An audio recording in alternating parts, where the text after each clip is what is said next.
Hey everybody, Coach Toolshed here, and in today's video we're going to be taking a look at Ghost of Tsushima, and specifically what I want to look at is some of the main criticisms that the game has been taking, that it isn't really innovative, that its open world is kind of paint by numbers, and it does some things that we've seen several other games do. And specifically, this is what I want to discuss today, because as far as I'm concerned, there's several things that I found in the game that this game does absolutely right. And some of this is stuff that it copies directly from other games that I think are very good features, and some of them are things that I think it learned from other games and sort of streamlined systems that don't really work in other games and other open worlds specifically, and then they took some of those things away, fixed some other things, and I think that overall what you see here at the end of the generation is a game that has learned a lot from other games, both what works and what doesn't. And I see that the main criticism seems to be that it just doesn't innovate quite enough, and I kind of was thinking the question as I was playing the game is,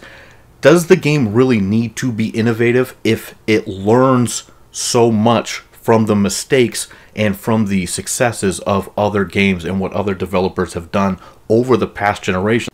Do you necessarily need to reinvent the wheel if the wheel you have is rolling yourself fine down the road? So I want to point out about 10 different things that I saw in the world and in the game design specifically that Sucker Punch did with Ghost of Tsushima, and these are things that I think that it definitely learned a lot from the mistakes of other games and took that and really honed it into pretty sharp overall product. I know that there's some criticisms you can have of the game, and this is not technically my review for the game. This is more specifically looking at some game design things that I think that the game does absolutely right. The first thing I want to look at is, of course, the most obvious, which is the wind mechanic, which is used to point you in the direction of the quest that you're on. Whether you're off doing a main quest, one of the side quests, there's many of those, or if you're just out searching for a specific point of interest on the map, whatever you point yourself at, the wind will blow in that direction, and this acts as more of a silent visual marker on the screen as opposed to having some sort of glaring neon arrow on the screen or something floating above your head in the UI, or a distant marker off of the distance that says, oh, 1,732 meters this way is the target you're looking for. This game doesn't do that. It uses this wind mechanic. You just swipe up on the touchpad and it will point you in whatever direction you're going. Not only is it a nice aesthetic, it answers one of the major complaints that people have had over the entire generation of what to do when you're trying to point the player in a quest direction in an open world game when they're really not next to their objective necessarily, but you want them to find their way there with relative ease but without any glaring, ugly UI covering up the map. That's what you have here. And in general, actually, Ghost of Tsushima does not have much UI that pops up at all. It only is contextual. First off, it only pops up when you're in combat or if something else is needed to be seen on the screen. However, most of the time it's just a blank screen. You're just looking at what is going on in the action in the game. You don't have any UI at all. That is a major complaint that people have had about games over the past generation. This game pretty much takes that and solves it. So right off the bat, I think the wind mechanic is a great answer to one of the key issues that people have complained about over the past generation. One of the other things that this game does is something else that people have been asking for many years, and that is a more natural sort of progression through the world. You don't have to climb up towers to unlock the area. You don't have to go and unlock a bandit fortress in order to uncover a huge swath of the map. Basically, everything you find in this game you'll uncover naturally from actually just traveling there.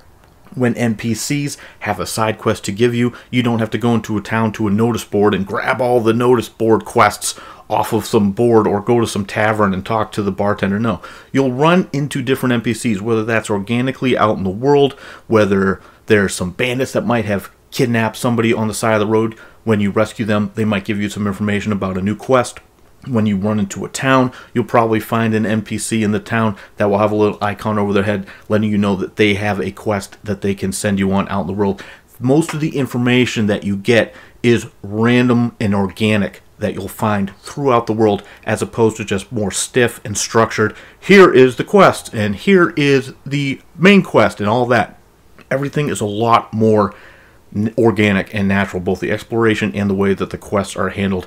And while there is a quest log and everything else, and that is one of the classic issues that people do have, when you're out in the world actually exploring, they take things and is a lot more organic, and that is something that I think is a nice feature. We've seen a few other games do that in the past generation, but as opposed to what we saw at the beginning of the generation, I think this game gives us a nice signpost of where the industry is at right now where it comes to open world exploration.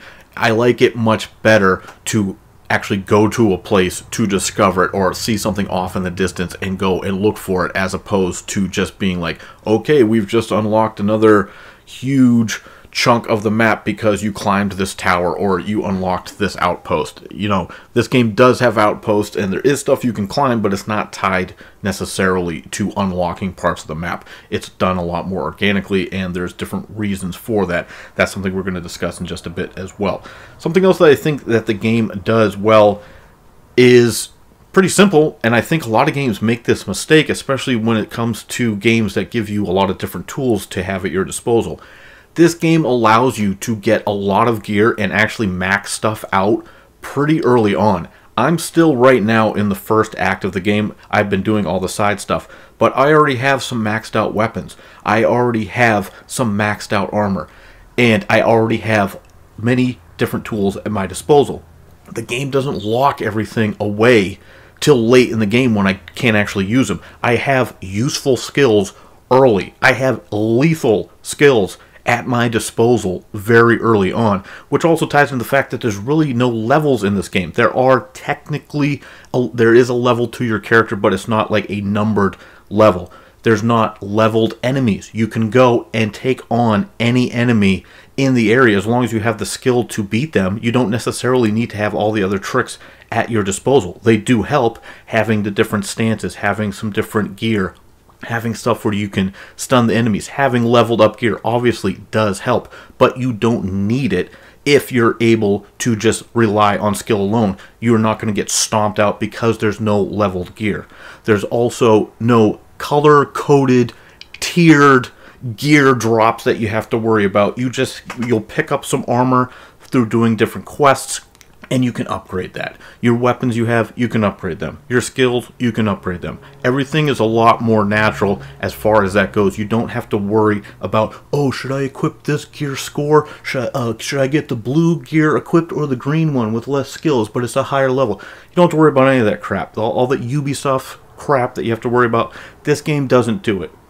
I like that. I don't like how every game these days feels like it needs to have some sort of tiered, color-coded gear drop system. It's annoying. It worked for RPGs and MMOs for many years. It doesn't need to be in every game. This game doesn't have it. I like that. I like the fact that when I come up on an enemy outpost, I don't have to worry about what level the enemies are. I don't have to worry about any of that stuff. I know that it's just down to my skill and the different things that I've unlocked as my player has progressed throughout the course of the game. I think that's how it should be. Relying on a arbitrary number above the enemy's head, I don't think that's good game design. I don't understand why so many companies use that as a crutch. I don't think it works very well, especially in an open world game where you're trying to push that you can explore, go anywhere, all this stuff. Well, don't tie me to be able to explore only certain areas. Let me go wherever I want if that's what you're going to base the game on. If you want an open world explorative type of game, then let me explore it. I know, it's a crazy concept, but there's so many games that get that wrong, and I think that this game gets it right, and I think that that's what I want to see in more games. If it's going to be open world, let me go where I can go. Everywhere. Just let me go everywhere. I don't want to be tied down to the enemy's level or having to grind up my own level in order to go to a specific spot on the map. I think that's stupid. If you want to tie it to some quest, like lock certain stuff behind a quest, that makes a little bit more sense. Don't level lock stuff. That's an annoyance that doesn't need to exist. Something else that this game does that I like is most of the collectibles, not all of them, and I do have a problem with the fact that there's hundreds of collectibles. That's another issue. But a lot of the different collectibles and the locations of the game do help your character progress. So you don't just run off and be like, oh, there's a question mark over here.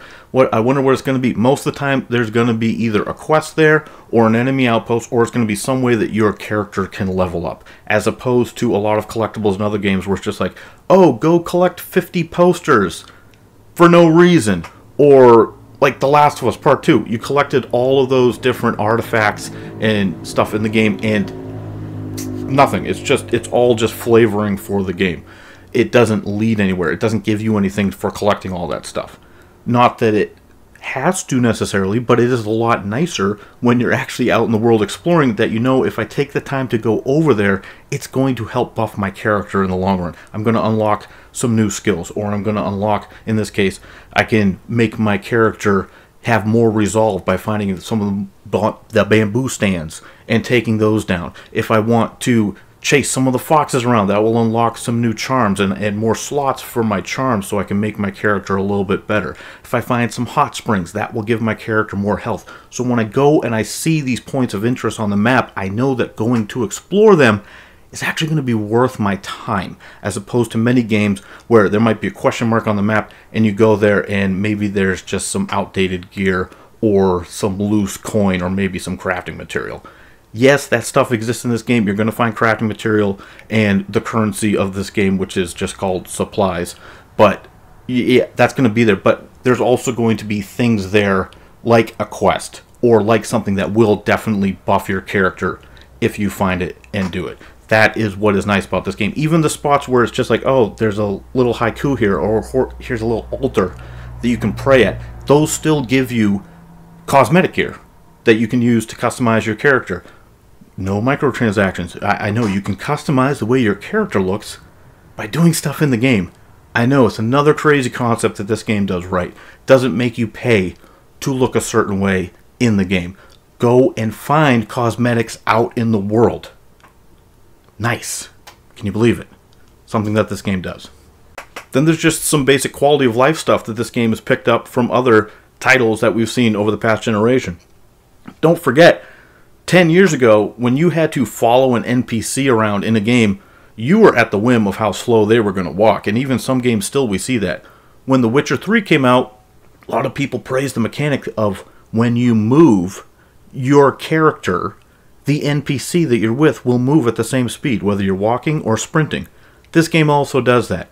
It's a great feature. You can go as slow or as fast as you want, and the NPC will match your speed. Whether you're on your horse, whether you're walking, whatever. Speaking of your horse, unlike The Witcher 3, you don't get caught on all the trees. You're riding through the forest, and your horse actually doesn't get hung up on every single thing in the world.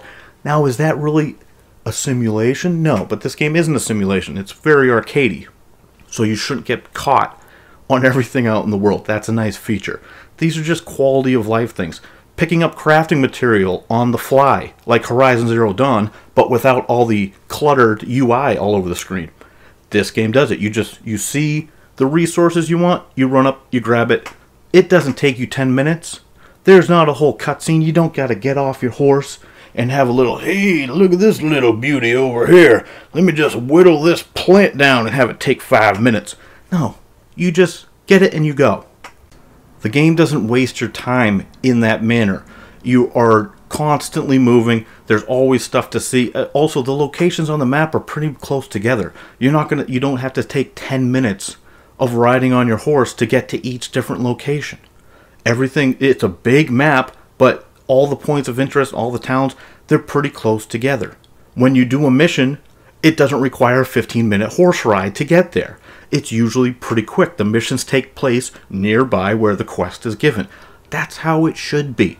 You shouldn't be like, oh, my game is 100 hours long, but you're going to be spending most of that time riding a horse and just in dead silence when nothing's really going on. Now, you do spend a lot of time riding your horse in this game, but not on objectives, not when you're on a quest. It doesn't tie every single quest into a jaunt back and forth and back and forth and back and forth, which is an annoyance that so many games rely on, and then they brag about, oh, this game takes over 100 hours to beat. It's amazing.